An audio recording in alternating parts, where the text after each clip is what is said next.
ฟังอีกเรื่องหนึ่งก่อนสิไปบิณฑบาต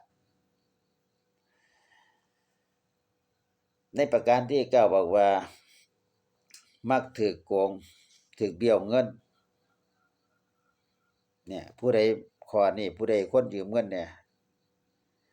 มักถูกโกงถูกเบี้ยวเงินนี่กรรมมาจากหยังโยมพ่อโยมแม่กรรมมาจากเคยคดโกงผู้อื่นเคยคดโกงผู้อื่นเคยแบบว่าบ่ใช้หนี้เขากรรมตัวนี้ก็เลยย้อนมาการที่เฮาสิลดกรรมตัวนี้ได้จะต้องสละทรัพย์บริจาคร่วมการกุศลต่างๆทำบุญตักบาตรถวายสังฆทานอุทิศส่วนกุศลแก่เจ้ากรรมนายเวรทุกๆเดือนพู้นเด้ก็สิลดกรรมตัวนี้ได้ประการที่10เจอแต่คนเอาเปรียบเจอแต่คนเอาเปรียบจากกรรมที่เคยเบียดเบียนเงินพ่อแม่ไว้ในอดีตชาติเคยโกงคนไว้ในอดีตชาติขโมยเงินครอบครัวมาใส่การที่ลดกรรมตัวนี้ต้องมันยึดถือศีล5ให้มันบ่กินเหล้าบ่ทำให้ขาดสติโดนโกงง่ายมันสวดมนต์อธิษฐานบารมีด้านขอพรให้พบเจอคนดีๆเข้ามาในชีวิตนี่ลดกรรมต้องใส่แบบนี้โยมพ่อโยมแม่มีเรื่องสิเล่าให้ฟังว่ามี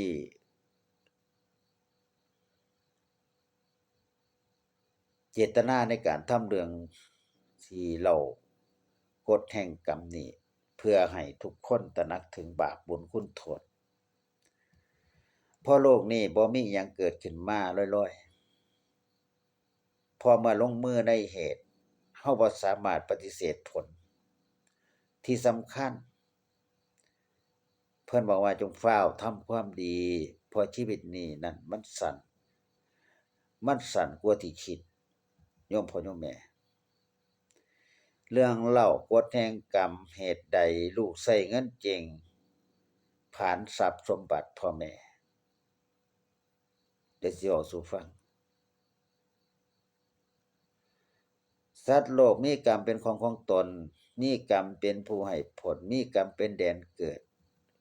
มีกรรมเป็นผู้ติดตามมีกรรมเป็นที่พึ่งอาศัย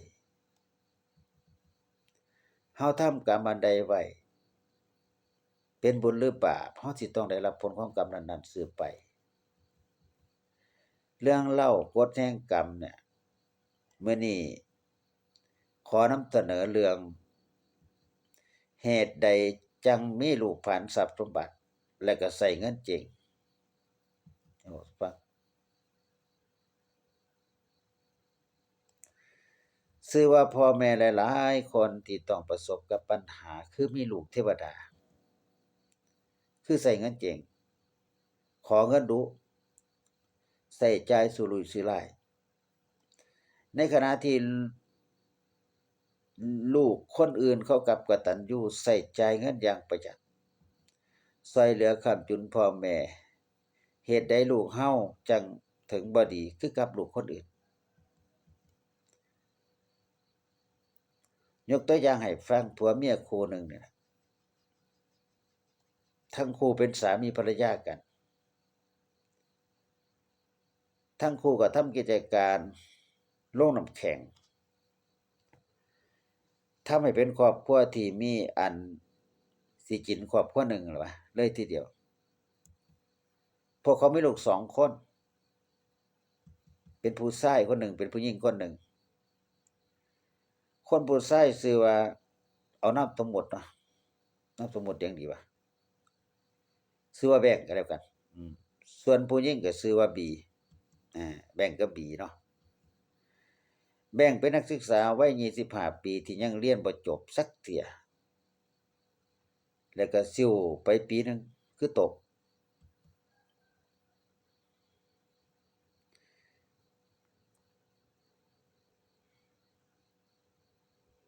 ซิ่วไปปีหนึ่งใหม่ ในหลายมหาลัยเพราะว่าเรียนบ่รอดซึ่งบางมหาลัยก็เรียน2 ปีแล้วซิ่วแล้วก็ซิ่วไปอีกนะคือตกบางมหาลัยเรียน1 ปีก็ซิ่วในขณะที่บางมหาลัยเรียนยังบ่ถึงเทอมก็ซิ่วก็คือบ่สนใจการเรียนนะเกเรแบ่งนั้นมักสิขอเงินแม่เพื่อไปเล่นเกมบางก็เอาไปเลี้ยงข้าวสารเอาไปเลี้ยงข้าวผู้สาวแล้วก็มักสิอวดรวยเป็นประจำด้วยการเลี้ยงเหล้าหมู่เพื่อนๆส่วน B นั้นเป็นสาววัย20 ปีที่เรียนอยู่ในมหาลัยเอกชนชื่อดังแห่งหนึ่งในกรุงเทพด้วยความเป็นคนรักสวยรักงามเธอก็มักสิขอเงินพ่อแม่ไปซื้อเครื่องสำอางราคาแพงมาใส่อยู่เป็นประจำและเธอก็มักสิเข้าคลินิกความงามเพื่ออัปความสวยอยู่เรื่อยๆลูกทั้งสองนั้นใช้เงินเก่งแล้วก็ทำตัวสุรุ่ยฉลาดทำให้ทรัพย์สมบัติของพ่อแม่ร่อยหรอลงเรื่อยๆทำให้พ่อกับแม่นี่ต้องทำงานหนักหลายขึ้นแต่ถึงสิทำงานหนักขนาดใดเงินที่ได้มาก็บ่พอกับค่าใช้จ่ายของลูกทั้งสองทำให้ทั้งคู่ต้องไปกู้หนี้ยืมสินจากที่อื่นเพื่อส่งเงินให้ลูกๆใช้ในที่สุดทั้งคู่ก็ต้องขายกิจการโรงน้ำแข็งไปเพื่อตามใช้หนี้ที่กู้มาทั้งคู่เกิดความระทมทุกข์ระทมกับลูกอย่างยิ่งเห็นลูกคนอื่นเขากตัญญูต่อพ่อต่อแม่ยิ่งปวดใจพ่อแม่จำนวนหลายนี่ที่ต้องเผชิญกับปัญหาลูกๆผ่านเงินใส่ใจสุรุ่ยสุร่ายใส่เงินมืดเติบเนี่ยเหตุการณ์ที่เกิดขึ้นนี้ตามกฎแห่งกรรมคือชาติก่อนเฮาเคยเป็นหนี้เขาไว้หลายเมื่อเฮาบ่ใช้คืนเขาชาตินี้เขาจึงเกิดมาเป็นลูกที่ผลาญทรัพย์สมบัติของเฮาเพราะเขาเกิดมาเพื่อทวงหนี้เฮาเดะชาติที่แล้วลูกของคุณที่เกิดเป็นเจ้าหนี้เขาก็มีความทุกข์ใจหลายที่เอาเงินเขาไปใช้เอาเขาไปแล้วบ่คืนให้เขาเมื่อเขาเกิดมาเป็นคนในครอบครัวมันก็ทำให้เฮาอยู่ในสถานะที่กลืนบ่ได้คายบ่ออกมันจึงให้ทำให้คุณนี่รู้สึกคือกับที่เขาเคยรู้สึกส่วนวิธีแก้ก็คือเฮาต้องเร่งทำกรรมใหม่ที่เป็นกรรมดีเนื่องจากเฮาบ่สามารถแก้ไขอดีตได้หากตอนนี้คุณเป็นหนี้ไผอยู่เพิ่นบอกว่าจงฟ้าวหาเงินไปคืนเขาเด้อแม้ว่าเขาสิมีหรือบ่มีก็ตามสร้างควรพยายามเต็มที่ที่สุดที่สิชำระหนี้ให้ได้อยากให้นึกถึงใจเขาใจเฮาสุดท้ายกรรมจากบ่อนนี้ก็สิบ่บางลงเรื่องนี้ควรใช้วิจารณญาณในการรับฟังรับชมเด้อเพราะการที่ลูกทุกคนเนี่ยฟุ่มเฟือยนั้นบ่ได้เกิดจากกรรมสาเหตุเดียวอาจสินำมาจากสาเหตุเช่นการเลี้ยงดูฉะนั้นควรใช้ปัญญาพิจารณาก่อนที่สิเชื่อโยมพ่อโยมแม่ดังที่อาตมานำเจตนามีเจตนาทำเรื่องเล่าเรื่องเว้าแห่งกรรมนี้เพื่อให้ทุกคนตระหนักถึงบาปบุญคุณโทษ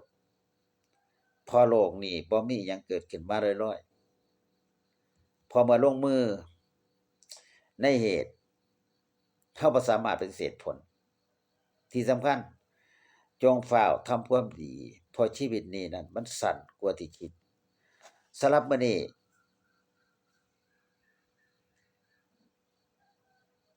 ก็ต้องขอลาจบไปก่อนยุติไว้แล้วก็พ้อกันใหม่ในคลิปต่อไปก็แล้วกันขอให้ทุกท่านทุกคนก็โชคดีมีเงินใช้สำหรับเช้ามื้อนี้ขอเจริญพรเจริญพรสวัสดี